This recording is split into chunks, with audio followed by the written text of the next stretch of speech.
supposed to be this. Your boys are supposed to be these, they're supposed to be men. That's what they're supposed to be. My old house in Bayview. It's supposed to be men. It was tough, man. It didn't turn out that good. It didn't turn out that way.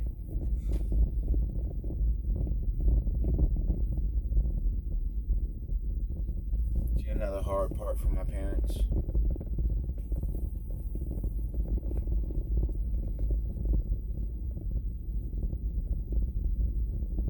Man.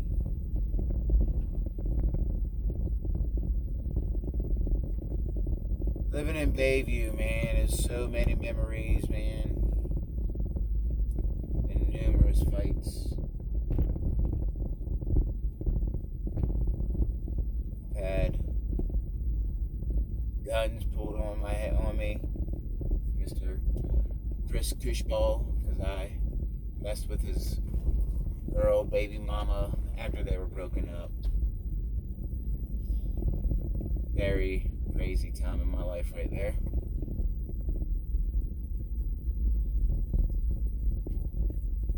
I ended up having these headaches growing up. My dad had them. They're called cluster headaches. And what they do is they come on, and within seconds you feel like your brain is about to fucking explode. Within seconds, minutes, they come and they go. I remember being 12, man. 12, 15, 16, 17. I remember being, 12, 15. Somewhere around there. I don't know.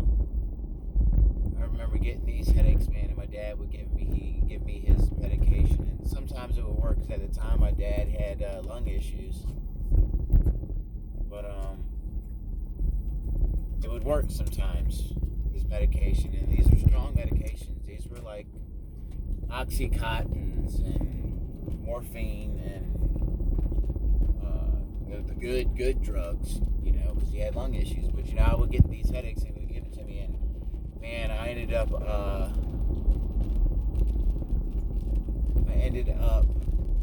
taking these pills one day, and I was so doped up with these pills, man. It's the only way to help these headaches, man. There's no cure for these headaches, man. So as a kid, I suffered all the time, crying, asking God, please take this pain away. Just please take it. It was unbearable. I mean, it was so bad. Like, I wanted to just bash my head through the wall. It was so bad. And I walked down this street, and this dude walks out the car and puts his gun up to my head. It was a time in my life where I was just over these headaches, man. I was over it, and I was just like, I'm done with this. I just got done taking this pill. I was all doped up and everything. Walking with my cousin, Eric. And this man walks out to the car, puts the gun up to my head. And all I could think was, man, you know what? This is so fucking perfect. I can finally get rid of these headaches. All I had to do is get him to pull the trigger. That's it. I remember had that being up to my head and just like, pull the trigger. I told him, pull the trigger. Go ahead and pull it. I dare you. Just go ahead and pull that trigger. End my life. You're going to be doing the same time I'm doing life, but guess what? I'm not going to be in no more pain. I told him exact words, man. Exact words. I told him I won't afraid to die.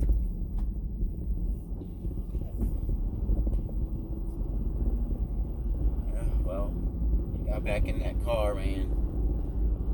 And I was upset. So I called him back out and, thinking he's going to pull the gun back out. And sure enough, he didn't. And me and him getting into a fight.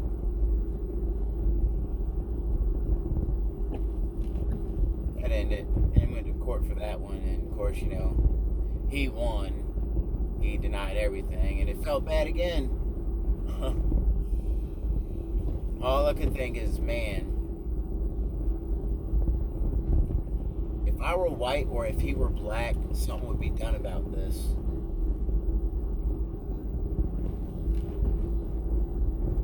Something would be done about this. No. Went to court, didn't do nothing to this man. Nothing. All I could feel like, man, the world is completely against me, man, because of my fucking color.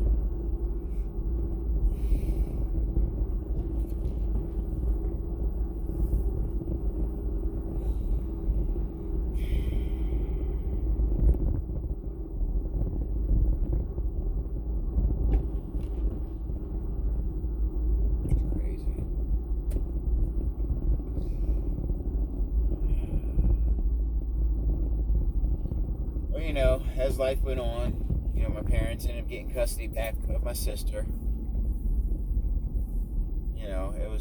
It was good. Like I said, they made a change. They did everything better.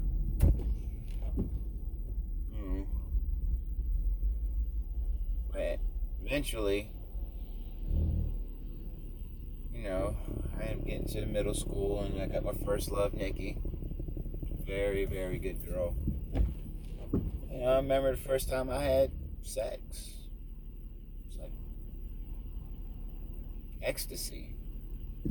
Fucking ecstasy, man.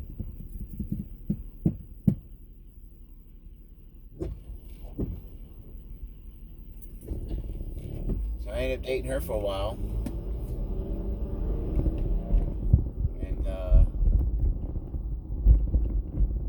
I was kind of after that. Everything was just wild, man,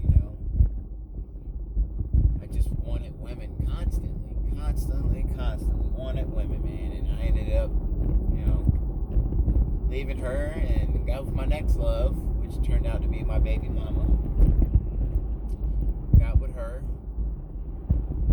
Loved her. It was great, man. I was stay out at her house, and her mom was cool. Granted, she had drug issues.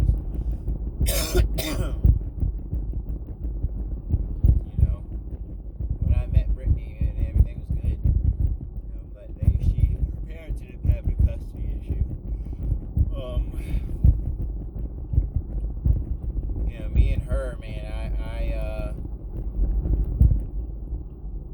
me and Nikki took each other's virginity, and then I ended up taking Brittany's virginity, and we were just like this cute couple in the neighborhood, young, and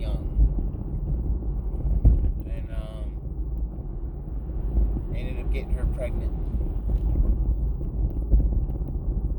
All I could think was, oh, cool, this is going to be good, Robbie, you're going to be this good dad, you're going to do what you're supposed to, and everything else, and because my parents brought me up right, the way I seen my parents stayed together, and they brought me up right. I got my ass tore up. I couldn't talk back to my parents. I couldn't disrespect them, roll my eyes, get in trouble at school. I couldn't do shit, man. My parents tore my ass up when I got in trouble. Tore all of my brothers and sisters' asses up. I think me and my older brother, we got the worst of it. We got the worst of the ass chewing. We got our ass tore up as kids. I ended up having a kid with her, man, and I was like, man, I'm gonna be this awesome dad. And well, I was wrong. See, Brittany mom lost custody because of her situation. I'm not sure what it was. I'm gonna say maybe it was because of drugs. She wasn't at a sane mental mind at that point. But I love that woman. She is my mother. She is another mother to me. That's my mother. But I remember her telling me about her dad having custody of her now, and then her dad ends up taking me to court, and I had, because I had gotten her pregnant, and they were trying to get me for underage sex with a minor after I was already with her for years. And everything was cool until I got her pregnant. You know, I was cool with her dad. Me and her, you know, we could be boyfriend and girlfriend from her dad. But as soon as, you know, she got pregnant, it was a wrap. You know, he ended up taking me to court. I ended up getting locked up at 18 years old. I got her pregnant when I was 17 years old, man. We were dating, you know. At the time, we were of age. We were able to date, but I got her pregnant, and her dad tried to get me locked up for underage sex with a minor, which would have made me a black pedophile who done had sex with a underage child that was white. That would have been on my record.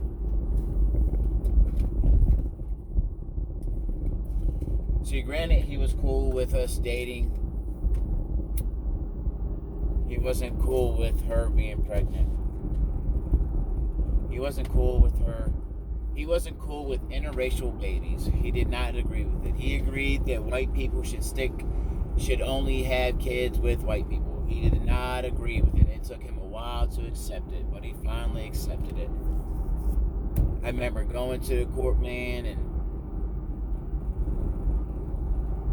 daughter, I ended up almost getting in a fight with this man in an elevator.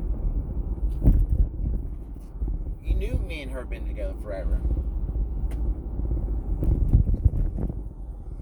All I could think was why. Why does it matter what color your grandchild is? You know?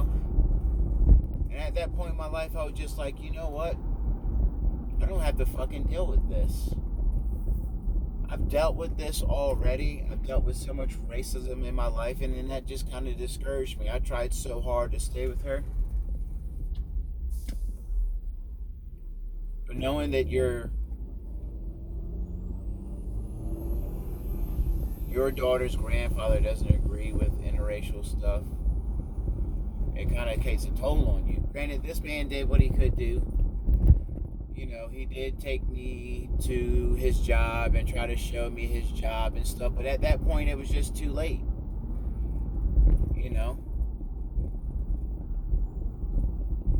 After already knowing that this man doesn't agree with being young, you know, and at this time, you know, we already had these freaking marches going on with racial people, and you know, back in the, we go through it every year. You know, every few years we go through this whole racial march of everything. It was around, you know, those times where, you know, that stuff was happening, and, you know, you're thinking of all these things that's going on in your head, and you come to the conclusion, you're like, I don't want to deal with this no more. Like, you don't want to be around this type of environment of a man that doesn't want your kids around. And I'm being despaired of everything. I ended up staring off track and ended up getting out that situation, which wasn't good because I abandoned my daughter, and it was the worst thing in my life because I ended up going around and messing with all of these other women, and, you know, just being a hoe, just doing things I wasn't supposed to do, and it wasn't good. I wasn't a good guy. I've done messed with so many women in my lifetime, and I've done so many women wrong in my lifetime. It's not even funny, you know. I've messed with a lot of people's girls. I've cheated on a lot of girls. I've lied to a lot of girls. I've despaired a lot of women through my lifetime, and it doesn't feel good now. It hurts. It hurts bad.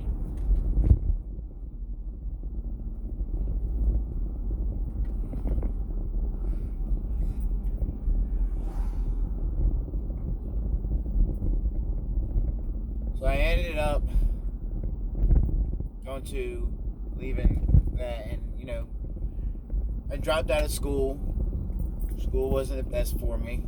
I was in slow classes. I was in the slow classes since I was in elementary. It was not easy for me. I had to ride the little bus. I had to sit in the separate classes that everybody knew was the slow classes, because then you had people in wheelchairs and people with, you could tell they had issues. Me and my buddy Chris was in there. Really good friend of mine too. Grew up with him in Boy Scouts, and that's my buddy too. That's my ace. But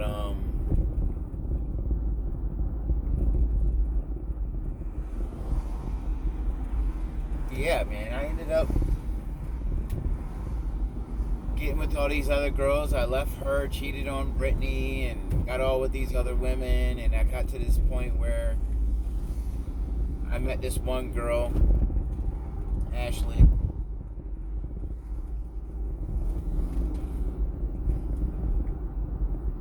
Oh, I've seen her at the Ocean View Carnival. Seen her getting on this ride, and all I could think was, dang, man, this girl is fine, man. She had a booty on her, man. She had a little hood in her.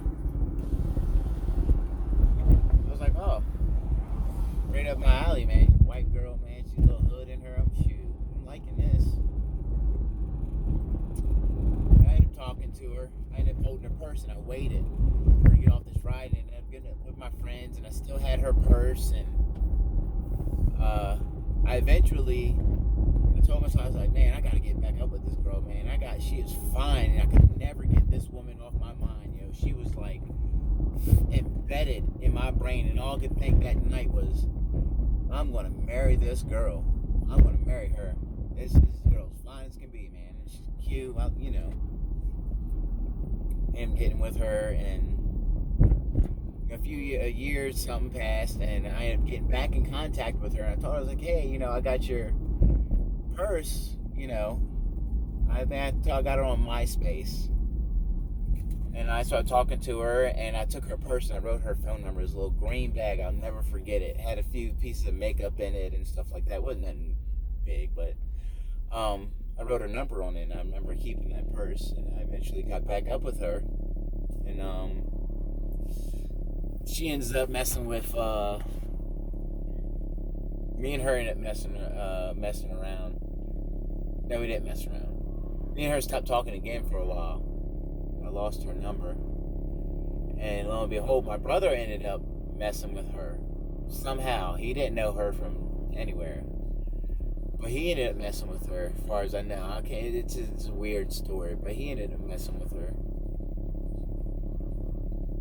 And then me and her started dating, and I didn't know about them messing around. Well, lo and behold, yeah, they did, and that was shitty, because at this time I had already got her pregnant. So, I was already in it. Well, I ended up having a kid with her, first son, Robert. And, everybody kept telling me, Robbie, leave her alone. Once I got to know her friends, leave her alone. She crazy, she this, she that, and I knew about it. And I seen the way she acted. She had an ex-boyfriend named Berto, something like Roberto, something, I can't remember what it was, but ended up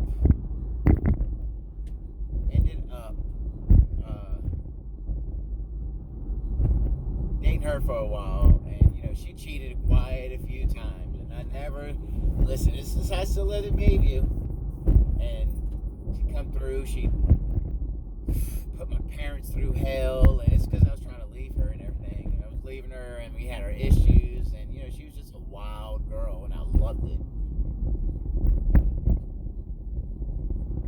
I ended up having more kids with her, and having more problems, and I was like another down in my life, man. Everything spiraled downhill from that. Everything.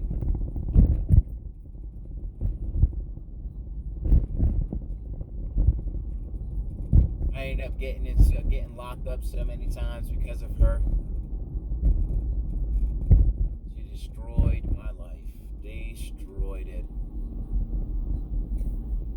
So I was brought up to never put my hands on a woman. Never do that. The reason that was because my parents told me never to. My daddy raised me never to do that. Granted, my dad beat on my mom. I've seen some bad things, and yeah, I remember seeing that and thinking, I will never do that to my girl. Never, Even though your parents teach you that, growing up, you learn things that you don't want in your future. And one of them things was me. I don't want to whoop my kids' butt as much as my dad did me. I believe I can teach my kids properly without whooping their butts. I also taught myself that I don't want my girl, I don't want to put my girl in that situation my mom was in. No.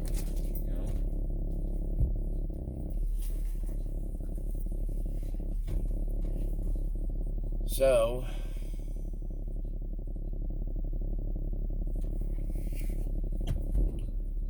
I know it's so much with her, man. Car chases with her trying to run me off the road.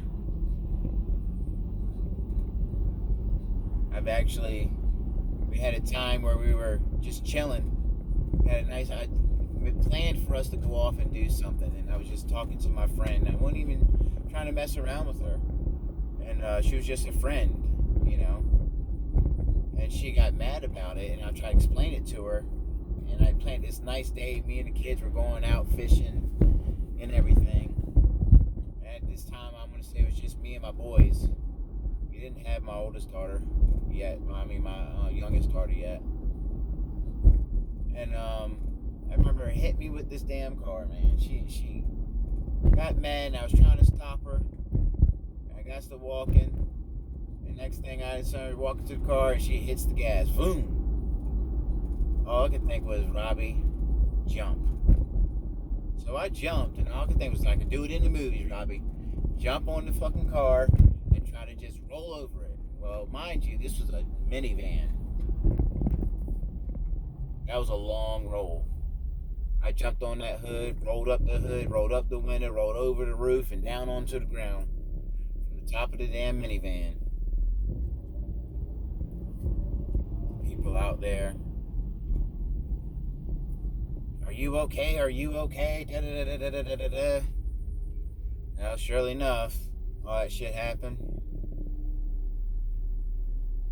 Me being the man I am, press charges.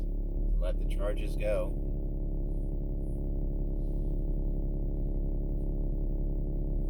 I had this woman breaking in my parents' house. I've had coffee cups thrown at me and shattered on my chest. I've been stabbed in my neck with my own hair pick. Them long motherfuckers with the fist at the end of it, the long hair picks. Stabbed in my neck with one. Got a scar on my arm where she took a pair of scissors and just snipped my arm, put a big old gash in it.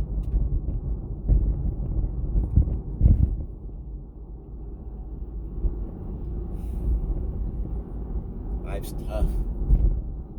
Never thought I'd be going through that. I had kids with this woman, and she'd get mad at me, and she would call me a nigger.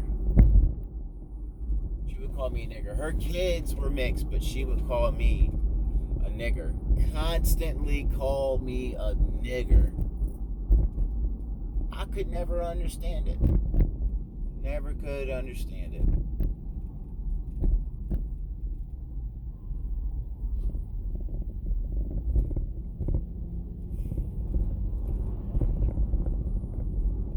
I was never brought up to disrespect a woman.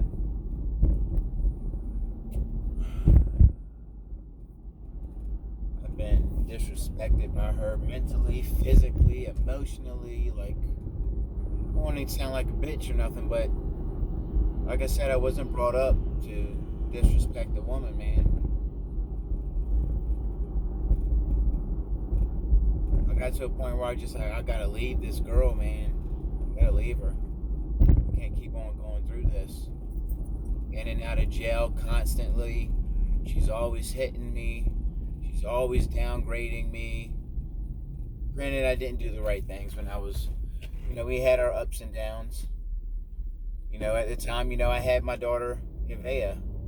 And I was going through all that stuff with her, and I had to, get locked up a few times, and because I wasn't paying child support, being the dad that I was supposed to be, and taking care of my responsibilities. I ended up having kids with her, and all I could think was, I got to take care of my kids, man. I got to take care of them, and I had them 3, and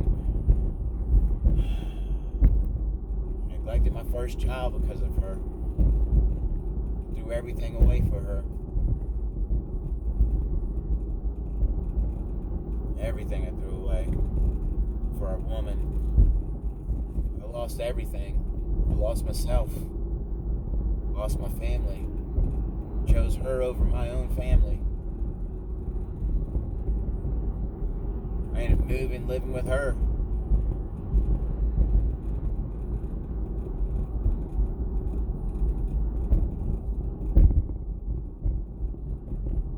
Those weren't good. Then I had to deal with stuff again. Like, I moved back into the situation where I was in, where, it switched. I was in a situation that my parents were in. I was in a house that, the mother was doing drugs all the time. She was always doped up on drugs.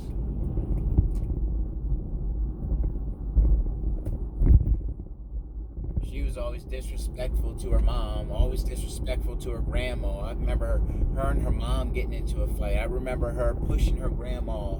I remember her disrespecting them as they're trying to take care of her and be nice to her. And all she would do is snap. And still, Robbie didn't listen. Robbie didn't listen. Still didn't listen, man. Granted, she did look out for me. I did get locked up a few times because of child support, and she made a way to get money to get me out. Big money, big money. So I'm not gonna say she was a shitty person, but she was evil. I had to deal with her constantly harassing my first baby mom and my daughter. I heard so many stories of what she's done. Trying to fight with fighting my baby mama, Brittany. I remember when she was trying to hit them with a vehicle. I remember she's constantly harassing them and everything else, and Robbie still did nothing. Because he was so trapped up on this one woman, trying to take care of her, trying to not leave the kids, not end up in the situation I was before, leaving my kids. Telling myself, Robbie, it'll turn out good one day. She'll change. These are our kids. We got our kids. Robbie, don't leave your kids, man. That's all I could think, man. Don't leave them, Robbie.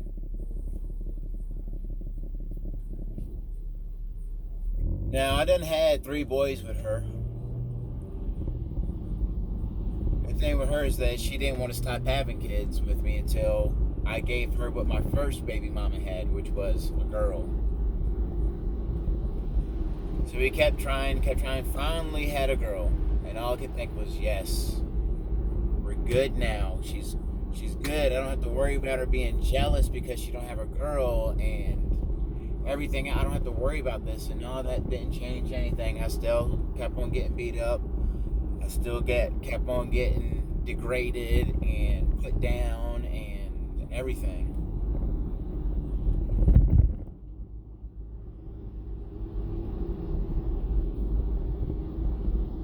We finally had our daughter, and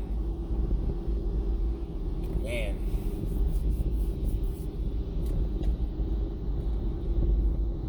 I was happy. So everything went crappy again. See, over these years of me being with Ashley, she would ask me to marry her. And I knew we had already had problems in the past, and I would always tell her no. No. Not ready. You're not ready for this. Marriage is a very sacred thing to me. You're not ready for this. Well, she ended up asking me 4 times, and then the 5th time she asked me. Everything was good. She had a job. I had a job. She wasn't doing bartending no more. She wasn't stripping and talking to all these guys, and I thought everything was okay. No, was she? Yeah. Everything was good. We had our own place and everything else, and I want to say that was also pretty good. I had our family there. Things kind of started getting better for us, and our family looked out, got us a place. We ended up getting something better, got a bigger place, and both were working, and everything was fine, and I still had to deal with all this stuff. She ended up cheating on me. It was bad. But, needless to say, she asked me to marry her, finally, and I ended up saying yeah. So we got married, and I'm thinking, oh, this is good, this is marriage. She's serious about this, and I was serious as can be. Even with her before then, I got to a point in my life where I was just like done. I was like, like I said, I wasn't good. I did her dirty. I cheated on her a few times, and she cheated on me a few times, and we got into a few arguments. I put my hands on her eventually after I got fed up of getting beaten and battered and bruised and hurt. Eventually, I ended up, I'm thinking, everything's going to be fine. Well, no, that doesn't work. I got married, and within 6 months, man, she was cheating on me. Granted, she was still doing her dancing, and she was doing her bartending and stuff, whatever. She was doing her bartending. And she ended up hooking up with this guy named Corey. Never forget it. She got to a point where she was like, Robbie, I don't want to work. And at this time I was working. I had a good job. I was paying bills. I didn't have to worry about her paying bills. So I was like, okay, babe, it's fine. You can take off. Don't worry about it. I'm going to take care of the bills. You could take you a little break, but you understand that it's going to get rough. It's not going to be easy. It's not going to be easy at all. So just let you know, when it gets hard, I don't want you coming at me sideways. And well, surely enough, things got hard.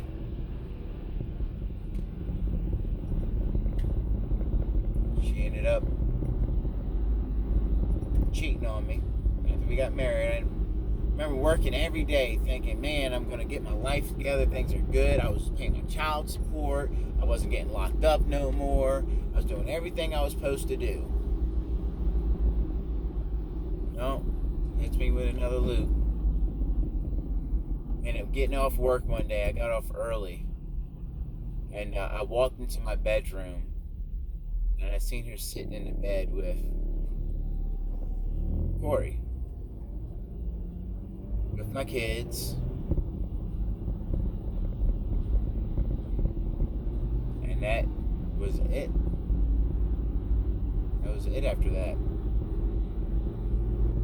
I made a choice to leave and get out of that situation, man.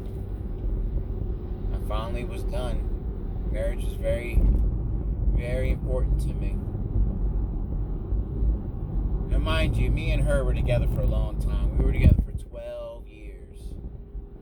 12 long years. Maybe longer. Finally got married. It only took 6 months for me to finally call it quits. So finally actually listen to everybody. Finally listen to them.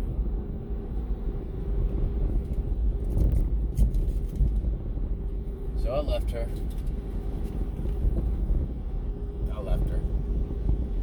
I am leaving, and I got this place.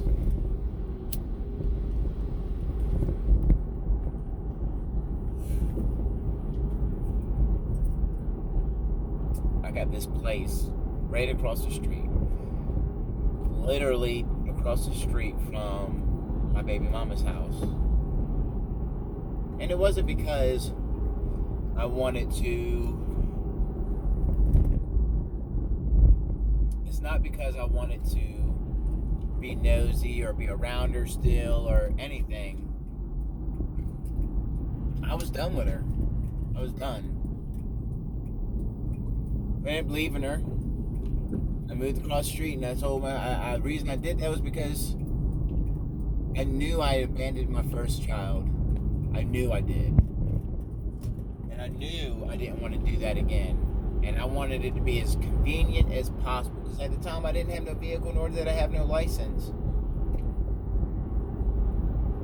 So I knew if I still had my job, I knew if I moved across the street, I would be able to see my kids whenever I want. And my plan was to never leave my kids again. I told myself, Robbie, you're going to do everything you can to get custody of your kids. So I made a plan with myself after I left to do that. I remember moving across that street, doing everything by myself. I was living with my brother William, and she would go out, and I would tell him, like, hey, look, I'm right across the street. You want to go out, you want to party, you want to have fun, go do your thing. Because my main focus was my kids. That's all I cared about. That's it. I would go to work. I would go home. I wouldn't do nothing. I didn't even want a woman. I didn't even want a girl. Like, I didn't do nothing for a while. I stayed single. I stayed single for a long time. I didn't mess with a single woman for a while because I was broken, man. I was just like, I can't. I didn't want to invest my time into another woman because I was just like so done.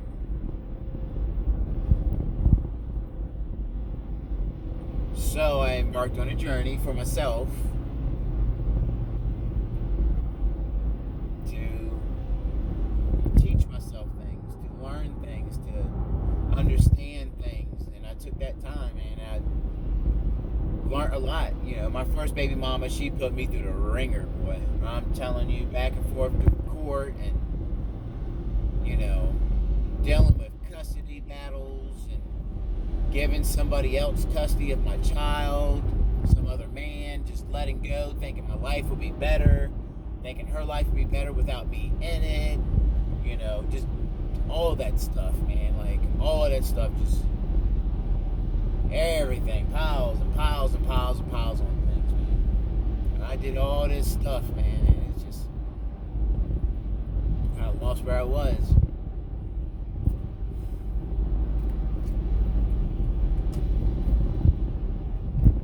So